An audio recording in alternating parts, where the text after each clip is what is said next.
Hey, Evan here.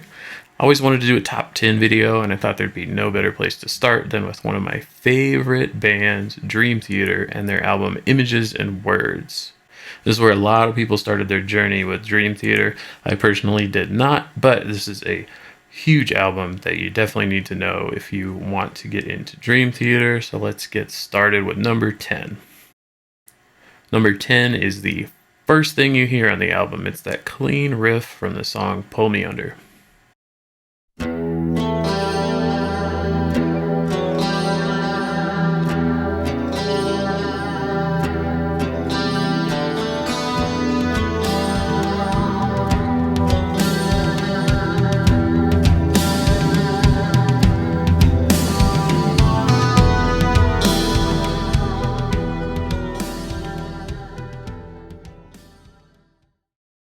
Next up at number 9 is this really cool clean passage in the song Metropolis Part 1, and it's right about at the end of the song, but beautiful chord voicings, and I always love John Petrucci's clean tone.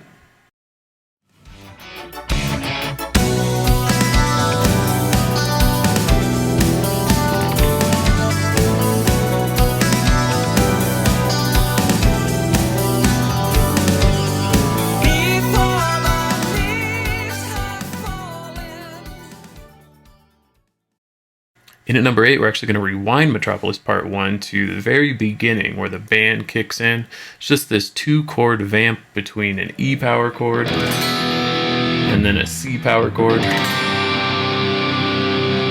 You add in the extra ninth in the top, and it just makes it sound huge. Typical John Petrucci chord.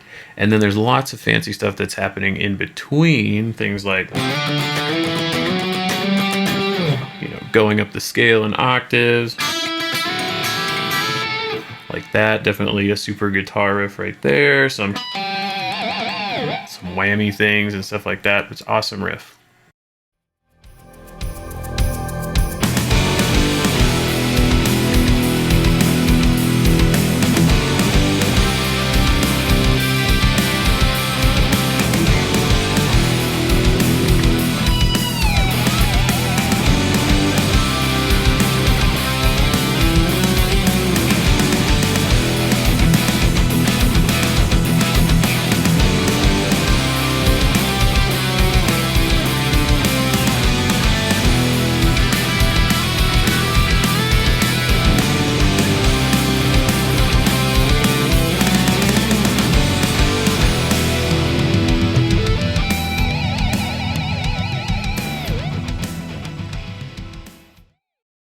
In at number 7 is from the song Take the Time, and it's this cool little riff in the middle of the song, and it kind of outlines a Phrygian scale.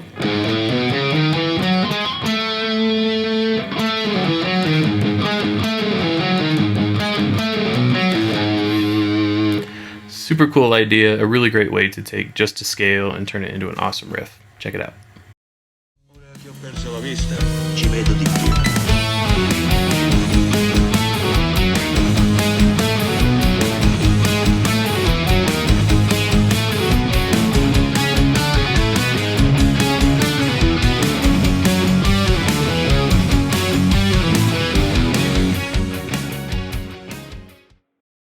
In at number 6, we have a riff right before verse 1 in the song Learning to Live. It's a great Dream Theater song, very typical of what they like to do. Long form, definitely takes you on a journey throughout the song. But this riff was pretty tough. It had some really intricate timing with it.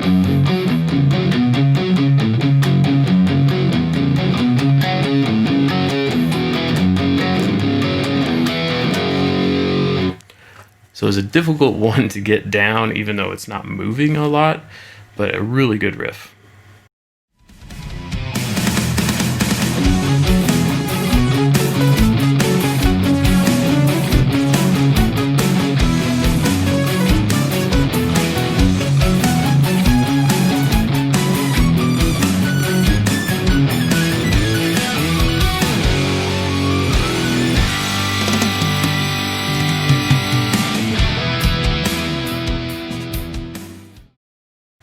In at number 5, we stay in the song Learning to Live, but we fast forward to right before there's this really cool piano break that actually was revisited from the song Wait for Sleep. And right before there's this really cool part that is kind of a unison, but I think it's kind of a riff still. There's some gray area in a lot of this with like what's a unison part, what's a riff. I'm considering this a riff, and it's pretty cool. Check it out.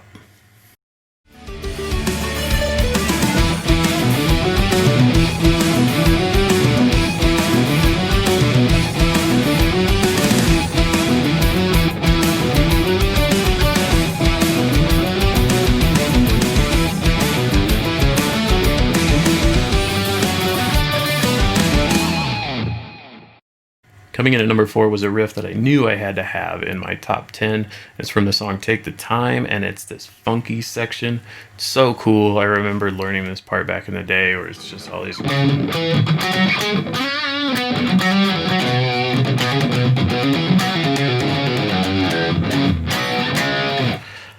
stuff kind of like that. That's not the riff. Listen to the riff. It's much better than what I just did.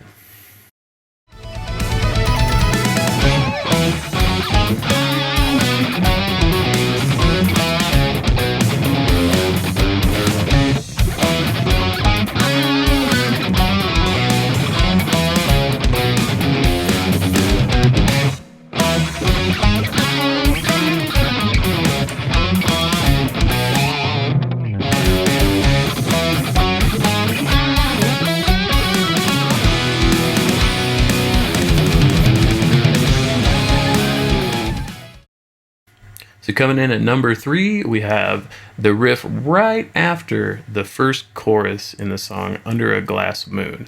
This riff is super heavy, and like the weird timing that happens in it, one of the reasons that I needed to include it. It's just so good. Check it out.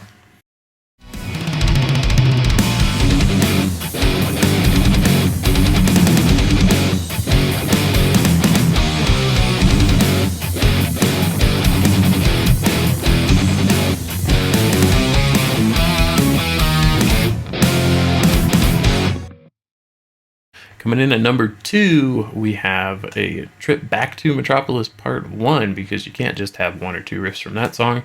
It's too amazing, and it was way difficult to cut it down. In this part, we're in the instrumental section, like halfway-ish through the song, kind of reaching the end, and we start down at low, and it jumps up the octave, does this cool harmony part. It's really great. Check it out.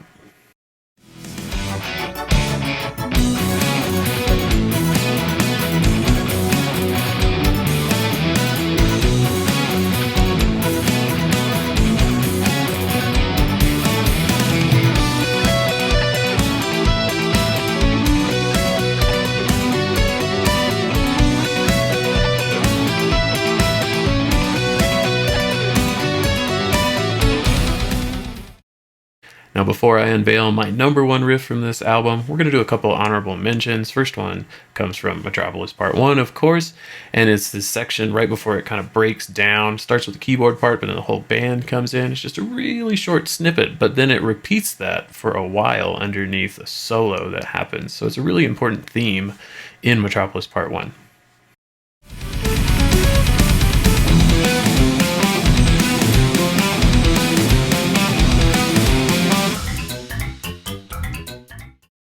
Next honorable mention is from the song Surrounded. It's a sneaky riff that comes in for a brief second in the verse.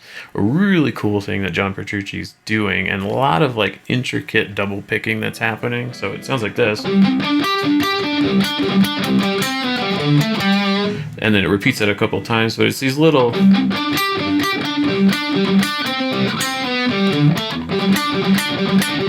those sort of things that makes it super intricate and really cool. Check it out.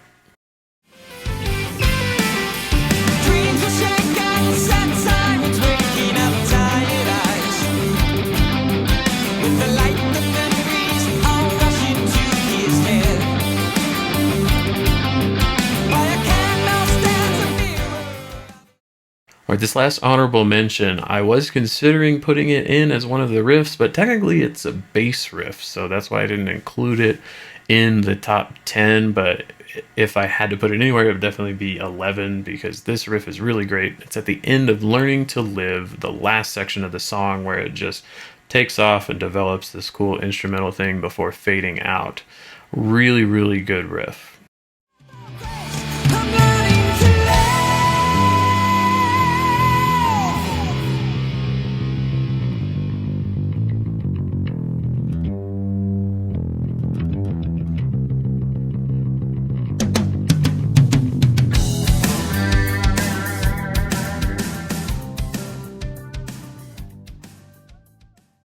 All right, here we are at number 1, but before we reveal that, I want to thank everybody for watching the video. I really appreciate it. This is my first top 10 format, so let me know in the comments what you thought. I'd love to do more of these videos in the future, and I definitely would be visiting more Dream Theater albums to see their top 10 riffs, in my opinion.